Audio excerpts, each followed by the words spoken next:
Halo, Assalamualaikum warahmatullahi wabarakatuh. Bertemu bersama kami kelompok 5 kelas 4C Prodi Pendidikan Bahasa dan Sastra Indonesia dalam mata kuliah Sosiolinguistik. Nah, kali ini kita akan membahas topik menarik nih teman-teman. Kira-kira apa ya, Teh? Ada yang bisa nebak gak nih? Hari ini kita akan membahas mengenai bilingualisme dan diglosia. Ada yang udah tahu? Waduh, sepertinya masih asing di telinga kita ya. Sebelum memulai pembahasannya, gak afdol kali ya kalau gak kenalan dulu sama presenter cantik-cantik yang akan memandu jalannya presentasi pada kesempatan kali ini. Halo, hai. Kenalin, nama aku Nabila Aida Nurmala dengan NPM 221063108871. Halo, kenalin aku Siti Marwatul Laila dengan NPM 221063108090. Halo, kenalin aku Siti Maulida dengan NPM 22106310809091. Kelihatannya sudah tidak sabar untuk menyimak materi kali ini ya. Tanpa berlama-lama lagi, langsung aja yuk, cus kita simak penjelasan berikut ini. Selamat menyimak. Assalamualaikum warahmatullahi wabarakatuh. Salam sejahtera untuk kita semua. Yang terhormat Ibu Uwah Maspuro, SPD MPD, selaku dosen pengampu mata kuliah Sosiolinguistik. Kemudian yang saya banggakan teman-teman kelas 4C yang wajahnya selalu tampak berseri-seri. Ada peribahasa bilang bahwa Anda tidak punya kesempatan kedua untuk membuat kesan pertama. Seringkali kesan pertama ini datang dari kata-kata. Untuk itu, selamat siang, saya Siti Maulida. Salam kenal kepada Ibu dan teman-teman semua. Di hari yang menjelang siang ini, kami dari kelompok 5 akan membawakan presentasi yang berjudul Bilingualisme dan Diglosia. Presentasi ini akan saya buka dengan memperkenalkan anggota dari kelompok 5, yaitu yang pertama ada Nabila Aida sebagai presentator pertama, lalu ada Siti Marwatul Laila sebagai presentator kedua, yang terakhir saya sendiri sebagai Siti Maulida sebagai moderator dan presentator ketiga. Baik, langsung saja pada pembahasan materi mengenai bilingualisme dan diglosia yang akan dijelaskan oleh para presentator dari kelompok 5 ini. Kepada Nabila dipersilahkan. Baik, terima kasih Maul. Langsung saja, di sini ada poin bilingualisme berasal dari bahasa Inggris, yakni bilingualism. Nah, bi berarti dua, lingual berarti bahasa, dan isme adalah aliran, ajaran, atau sifat. Dalam bahasa Indonesia, bilingual disebut juga sebagai kedui-bahasaan, maksudnya penggunaan dua bahasa atau penggunaan dua kode bahasa. Ada banyak ahli yang memberikan definisi mengenai bilingualisme. Dari sudut pandang sosiolinguistik sendiri, bilingualisme secara umum diartikan sebagai penggunaan dua bahasa oleh seorang penutur dalam pergaulannya dengan orang lain secara bergantian. Nah, selanjutnya, syarat menggunakan dua bahasa yaitu penutur harus menguasai kedua bahasa, yakni terdiri dari bahasa ibu atau B1 dan bahasa asing atau B2. Nah, bagaimana sih caranya supaya kita mengetahui bahasa ibu dalam tiap individu? Nah, caranya ialah kita bisa mencari tahu bahasa yang kita gunakan untuk menghitung, untuk bahasa yang muncul ketika kita bermimpi, ketika kita mengutuk, atau berdoa secara diam-diam di dalam hati.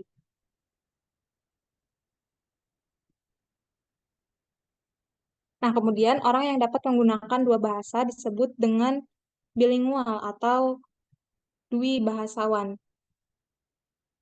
Ada juga ahli yang mengemukakan kedwibahasawan sebagai tahu dua bahasa atau knowledge of two language. Rumusan seperti itu dimaksudkan untuk menunjukkan bahwa dalam hal kedwibahasaan, seorang dwibahasawan tidak harus menguasai secara aktif dua bahasa. Cukup ia mengetahui secara pasif dua bahasa. Malahan ada ahli yang bernama Haugen berpendapat bahwa mengetahui dua dialek dari satu bahasa digolongkan sebagai dwi bahasawan. Misalnya ketika kita mengetahui bahwa Indonesia dengan penggunaan formal atau baku dan penggunaan bahasa Indonesia dengan dialek Sunda. Lalu selanjutnya ada kemampuan untuk menggunakan dua bahasa disebut bilingualitas. Nah, dalam bahasa Indonesia sendiri tadi sudah disebutkan uh, bilingualisme itu disebut dengan kedwibahasaan. Nah, kedwibahasaan ini ada tingkatan-tingkatannya yang dimaksudkan untuk membedakan tingkat kemampuan seseorang dalam penggunaan bahasa kedua. Tingkat-tingkat kemampuan demikian dapat dilihat dari penguasaan penutur terhadap segi-segi gramatikal, leksikal, semantik, dan gaya yang tercermin dalam 4 keterampilan berbahasa, yaitu mendengarkan, berbicara, membaca, dan menulis. Makin banyak unsur-unsur tersebut dikuasai oleh seorang penutur, maka makin tinggi pula tingkat kedwibahasaannya. Dan makin sedikit penguasaan seseorang terhadap unsur-unsur tersebut, maka makin rendah pula tingkat kedwibahasaannya. Namun terlepas dari itu, semuanya termasuk dwibahasawan. Next slide.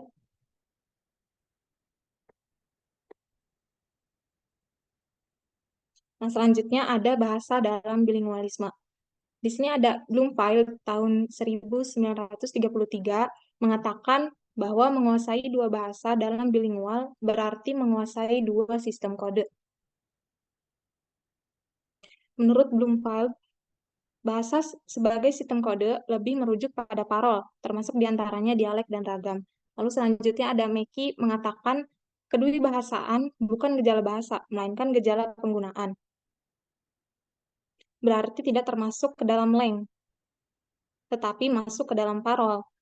Nah, jika bahasa adalah milik kelompok, maka kedwibahasaan milik perseorangan. Namun, pendapat ini ditentang oleh Oscar dan Rusiana. Menurut Oscar dan Rusiana, kedwibahasaan tidak hanya dimiliki oleh perseorangan, tetapi juga milik kelompok, karena bahasa bukan hanya sebagai alat perhubungan di antara kelompok, melainkan sebagai alat untuk menegakkan kelompok dan alat untuk menunjukkan identitas kelompok. Nah, untuk mengambil kesimpulannya, kita melihat pada pendapat Dimyati yang berpendapat bahwa bilingualisme terdiri dari bilingualisme individu, yaitu setiap individu yang menggunakan dua bahasa, dan bilingualisme kelompok, yaitu setiap individu dalam kelompok yang menggunakan dua bahasa. Sekian penjelasan dari saya. Selanjutnya saya serahkan kepada presentator selanjutnya. Terima kasih.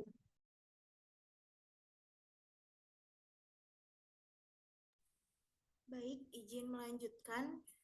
Selanjutnya yaitu mengenai tipe-tipe bilingualisme menurut para ahli. Terbagi menjadi dua, yaitu ada compound bilingualism dan coordinate bilingualism. Nah, apa sih compound bilingualism itu? Yaitu adalah hasil belajar dalam dua bahasa dalam situasi yang sama oleh orang yang sama. Sebagai contoh, seorang anak belajar dua bahasa, misalnya bahasa Jawa dan bahasa Sunda dari bapak dan ibu secara berganti-ganti. Dalam situasi seperti ini, kemungkinan terjadi interferensi bahasa lebih besar. Selanjutnya adalah koordinat bilingualism, yaitu hasil belajar dua bahasa yang berbeda dalam situasi yang berbeda. Misalnya, di sekolah anak berbicara bahasa Indonesia dan di rumah bahasa Jawa, atau dengan ibu bahasa Indonesia, dengan teman berbahasa Sunda. Jadi di sini penggunaan bahasanya konsisten, tidak campur aduk. Meskipun demikian, perbedaan ini belum dapat diperlihatkan validitasnya dalam eksperimen-eksperimen. Meskipun tidak kurang banyaknya percobaan dan tes dilakukan mengenai pengukuran kedwibahasaan ini.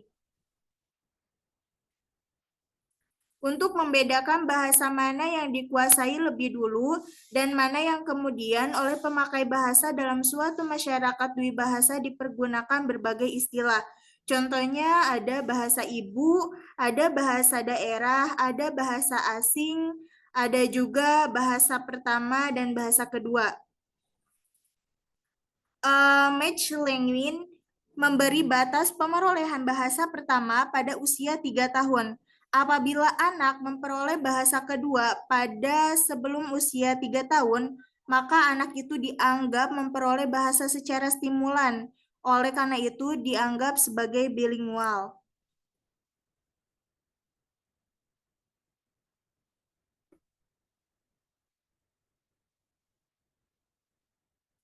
Selanjutnya adalah cara mengukur kedewibahasaan. Yang pertama adalah waktu reaksi seseorang terhadap dua bahasa. Bila kecepatan reaksinya sama, maka dianggap sebagai kedewibahasaan. Misalnya, dalam menjawab pertanyaan yang sama tetapi dalam bahasa yang berbeda, yang diukur adalah kemampuan dalam segi ekspresinya. Lalu yang kedua, kecepatan reaksi dapat diukur pula dari bagaimana seseorang melaksanakan perintah-perintah yang diberikan dalam bahasa yang berbeda. Yang dilihat di sini adalah kemampuan dalam segi reseptifnya. Yang ketiga adalah kemampuan seseorang melengkapkan suatu perkataan. Misalnya kepada subjek diberikan kata-kata yang tidak sempurna, kemudian ia harus melengkapinya. Dan yang terakhir adalah mengukur kecenderungan pengucapan secara spontan. Dalam hal ini diberikan suatu perkataan yang sama tulisannya, tetapi berbeda pengucapannya dalam dua bahasa. Misalnya kata nation dalam bahasa Prancis nation, sedangkan dalam bahasa Inggris nation. Mengukur bilingualisme ini dapat digunakan untuk mengetahui sejauh mana penguasaan dua bahasa yang dimiliki oleh seseorang. Materi selanjutnya akan disampaikan oleh rekan saya. Dipersilahkan.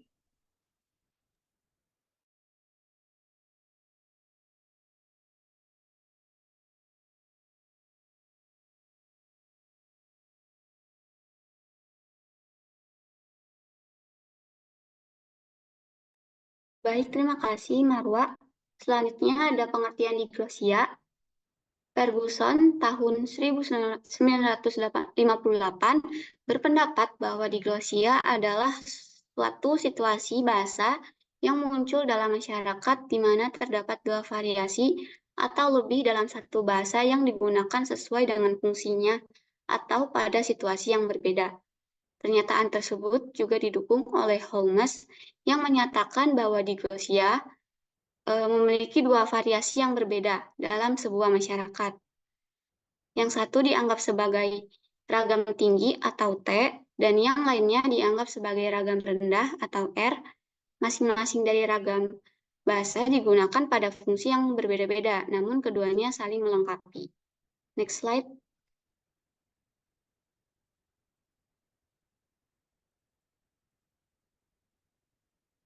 Selanjutnya ada variasi diglosia.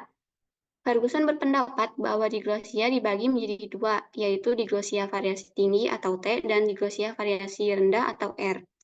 Diglosia tinggi merupakan jenis diglosia yang bersifat formal. Artinya, diglosia jenis ini hanya terdapat dalam situasi formal atau resmi, seperti pada perkuliahan atau penyampaian ceramah, kegiatan parlemen atau politik, siaran berita radio atau televisi, penulisan puisi, kesastraan, dan pengeditan berita. Pada situasi tersebut, penutur atau penulis harus menggunakan bahasa yang baik dan sopan karena terlibat dalam situasi yang resmi. Selanjutnya, ada diglosia rendah atau R merupakan jenis diglosia yang informal. Artinya, diglosia jenis ini hanya terdapat dalam situasi informal atau tidak resmi. Diglosia rendah atau R dapat digunakan pada percakapan lingkungan keluarga, lingkungan pertemanan, iklan dalam siaran radio yang terkenal, dan situasi informasi informal lainnya. Selain itu, bisa juga digunakan dalam percakapan yang santai seperti pada acara pesta dan percakapan sehari-hari. Next slide.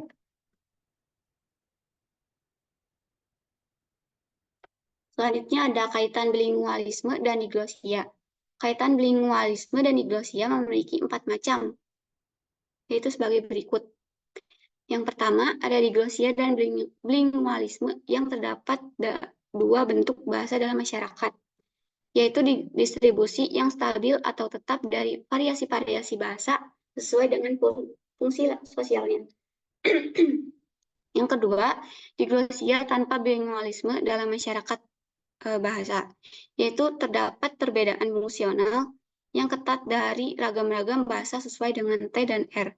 Dalam kasus ini, perilaku kelompok dari kekuatan yang berkuasa atau ragam T bukan hanya hidup jauh dari orang-orang biasa, melainkan sengaja membedakan bahasa mereka dari banyak orang.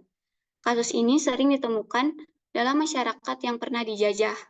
Yang ketiga ada bilingualisme tanpa diglosia, yaitu diglosia yang ditandai dengan distribusi fungsi sosial yang bervariasi sesuai dengan suasana individual atau sosial.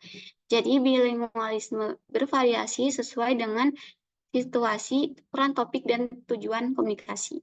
Yang terakhir ada tanpa bilingualisme dan diglosia, yaitu jenis ini terdapat pada masyarakat yang terisolasi atau masyarakat yang tidak berhubungan dengan dunia luar. Dari pemaparan materi yang telah disampaikan oleh kelompok kami, bisa disimpulkan bahwasannya bilingualisme mengacu pada penguasaan dua bahasa oleh individu atau kelompok masyarakat. Terdapat perbedaan pandangan apakah bilingualisme termasuk dalam ranah language, atau bahasa atau parol atau tuturan. Tipe-tipe bilingualisme meliputi compound bilingualism atau belajar dua bahasa dalam situasi sama, dan coordinate bilingualism atau belajar dua bahasa dalam situasi berbeda. Cara mengukur bilingualisme antara lain melalui faktor reaksi, kecepatan melaksanakan perintah, kemampuan melengkapi kata, dan kecenderungan pengucapan spontan dalam dua bahasa. Di sisi lain, diglosia adalah situasi di mana terdapat dua variasi dari satu bahasa yang hidup berdampingan dengan fungsi yang berbeda, yaitu variasi tinggi atau T untuk konteks formal dalam variasi rendah atau R untuk percakapan sehari-hari. Hubungan antara bilingualisme dan diglosia dapat berupa diglosia dan bilingualisme, diglosia tanpa bilingualisme tanpa diglosia, atau tanpa keduanya. Masyarakat bilingual dan diglosik menguasai minimal dua bahasa dengan peran dan fungsi yang berbeda untuk masing-masing bahasa. Wah, gimana nih teman-teman setelah menyimak penjelasan materi tadi? Pastinya nambah wawasan baru dong. Tapi masih banyak pertanyaan yang terlintas terkait materi tadi, Teh. Dari siapa tuh? Halo, dari siapa ya? Apakah ada yang mau ditanyakan? Halo, saya Tiara Farmawanti dengan NPM 22103310800094. Izin bertanya. Jadi tadi kan sudah dijelaskan mengenai diglosia dan bilingualisme. Yang ingin saya tanyakan adalah bagaimana teknologi digital mempengaruhi dinamika diglosia dan bilingualisme dalam masyarakat modern.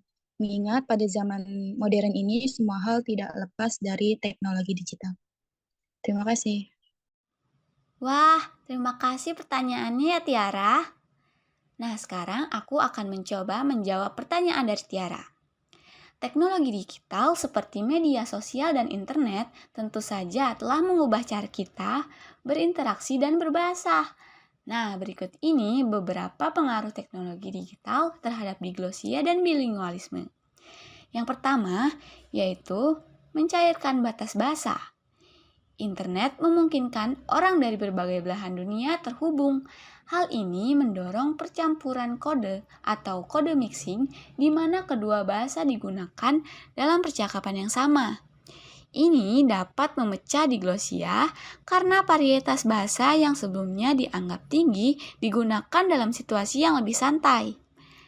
Kedua, yaitu memunculkan ragam bahasa baru.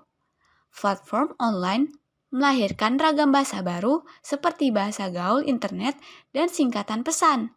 Ini bisa menjadi varietas tersendiri yang digunakan secara luas dalam komunikasi digital. Nah, yang terakhir yaitu demokratisasi bahasa.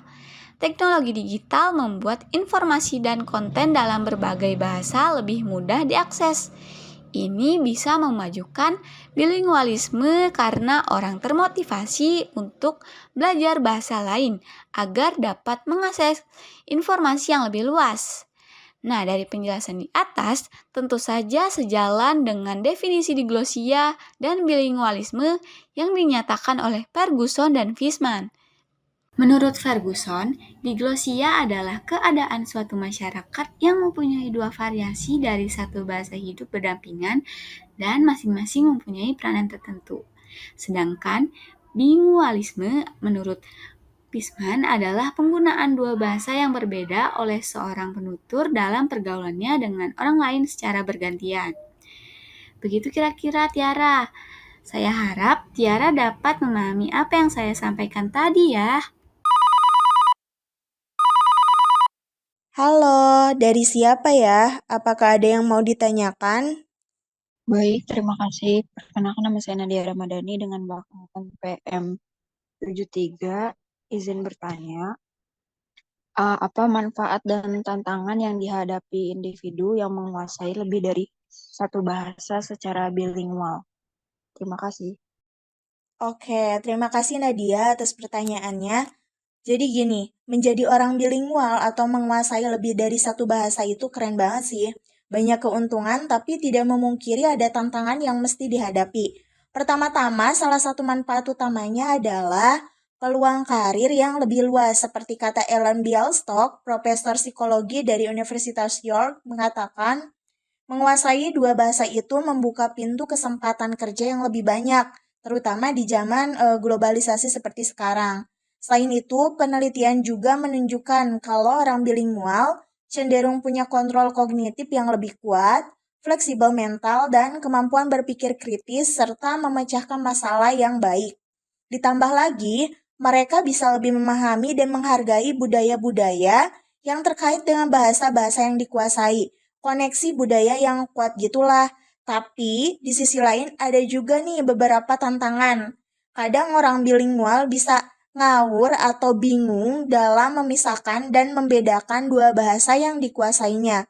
Menurut Aneta Pavlenko, Profesor Linguistik Terapan, mengatakan mempertahankan kemahiran dalam dua atau lebih bahasa butuh usaha dan praktik terus-menerus.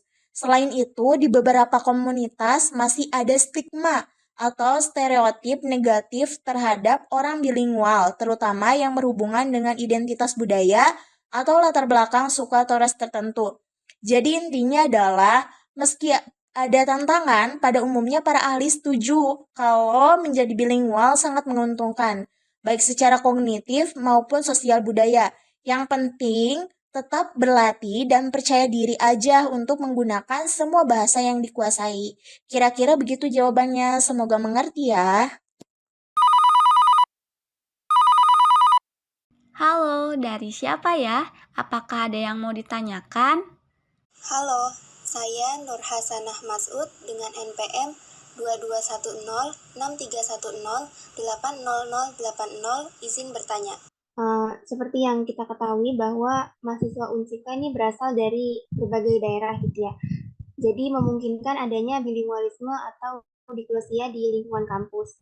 Pertanyaannya, bagaimana tanggapan kalian terhadap hal tersebut? Apakah menganggapnya sebagai tantangan atau justru peluang untuk menciptakan pendidikan yang lebih baik? Terima kasih. Wah, terima kasih pertanyaannya ya Nur. Sekarang, aku akan mencoba menjawab pertanyaan dari Nur. Keberagaman mahasiswa di kampus dengan latar belakang daerah dan budaya yang berbeda menghadirkan fenomena bilingualisme dan diglosia. Menurut kami, hal ini dapat dilihat sebagai tantangan sekaligus peluang untuk menciptakan pendidikan yang lebih baik loh. Dilihat dari aspek tantangannya adalah yang pertama, kesulitan komunikasi antar mahasiswa dengan bahasa ibu yang berbeda.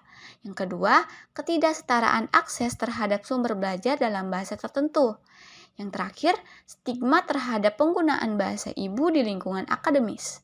Nah, kalau peluang diglosia dan bilingualisme menurut Dr. Simon Dickman, seorang ahli sosiolinguistik dari Universitas Oxford adalah yang pertama, paparan terhadap berbagai bahasa dapat meningkatkan keterampilan kognitif dan kemampuan pemecahan masalah mahasiswa. Yang kedua, pemahaman budaya yang beragam dapat memperkuat rasa saling menghormati dan toleransi antar mahasiswa.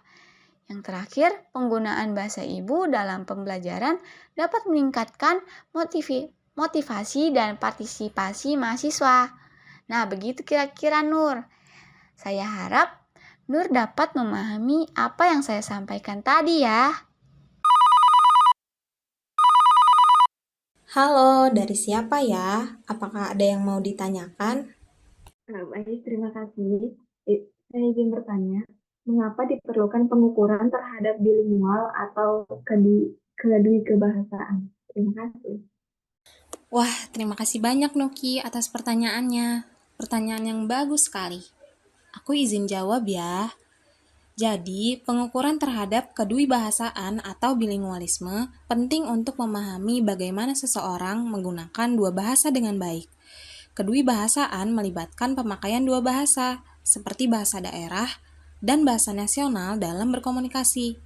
Dengan mengukur kedui-bahasaan, kita dapat memperoleh gambaran yang jelas tentang bagaimana individu menguasai kedua bahasa tersebut. Semoga dapat dipahami ya jawabannya. Halo, dari siapa ya? Apakah ada yang mau ditanyakan? Baik, terima kasih atas kesempatannya. Saya izin bertanya mengenai bagaimana bilingualisme dapat mempengaruhi diglosia dalam masyarakat. Terima kasih. Oke, terima kasih Nida atas pertanyaannya. Jadi gini, kalau misalnya kamu pandai dua bahasa atau bilingual, itu bisa ngaruh sama diglosia di masyarakat. Nah, diglosia itu kan situasi di mana ada dua variasi bahasa yang dipakai buat fungsi komunikasi yang beda-beda dalam satu masyarakat. Kalau kamu bilingual, kamu jadi lebih luas memilih bahasa yang cocok buat konteks tertentu. Misalnya, bisa pakai bahasa formal buat acara resmi, tapi ngobrol santai pakai dialek lokal atau bahasa sehari-hari. Seperti kata Carol Mr. Cotton, ahli sosiolinguistik dari Universitas South Carolina, mengatakan dengan bilingual, orang bisa melintasi batas-batas diglosia lebih halus dan alami. Mereka bisa sesuaikan bahasa yang dipakai sesuai kebutuhan, jadi nggak kaku. Intinya adalah dengan mahir dua bahasa, seseorang bisa lebih fleksibel, milih ragam bahasa yang tepat sesuai konteksnya. Ini bisa sedikit ngerembet ketatnya batasan diglosia di masyarakat bilingual tersebut. Tapi tetap aja, tiap masyarakat punya aturan sosial budayanya sendiri dalam pemakaian bahasa. Jadi, meski fleksibel, pengguna bilingual juga mesti mempertimbangkan norma dan harapan masyarakat di sana. Nah, kira-kira itu jawabannya, semoga ngerti ya. Wah, tidak terasa ya kita sudah di penghujung presentasi. Wah, betul sekali Teh. Sayangnya kita harus berpisah sama keseruan membahas materi menarik kali ini. Setelah usai presentasi ini, kami ucapkan terima kasih atas perhatian teman-teman yang sudah menyimak dari awal hingga akhir. Sebelumnya, kami mohon maaf yang sebesar-besarnya apabila dalam penyampaian tadi mungkin ada kesalahan kata atau beberapa pernyataan yang menyinggung teman-teman sekalian.